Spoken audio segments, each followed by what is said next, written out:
shaybani yasab qo'yapti-ku, hamkasbidan o'rgan deydi. Mana shu shaybani ixtiro qilgan, shu shaybani ilhom qilgan ustoni Alloh taolo jannat bilan siylasin. Aka, xursand bo'ldik, sizdan ham Alloh rozi bo'lsin. Sizgacha yetib borganidan juda xursandmiz. Akalar, chashkani ustiga shayba qo'yilsa qanaqa effekt bo'lishini sizlarga aytib beramiz qisqacha.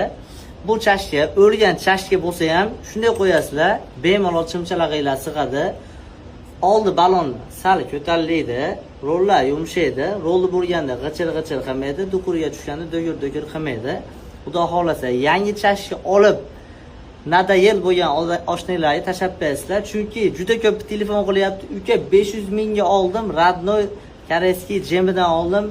10 ming ham yurmadim. Bir marta avtol almashtirdim, ikkinchi avtol almashtirishimga kelganimda chashka ham ko'tarilib qoldi. Razvaldan ham chiqmayapti. Aka, sizni chashkangiz o'lgan bo'lsa ham shu shaybani olasiz, shunday qo'ydirasiz, xudo xolasa go'zal bo'ladi. O'nni hamma yo'g'i birga bir tushadi. Kimga shayba kerak bo'lsa, pastdan nomer qoldiramiz, aloqaga chiqaverasizlar. Libojaga BTSmi, pochtami, boshqa orqalimi chiqarib yuboramiz.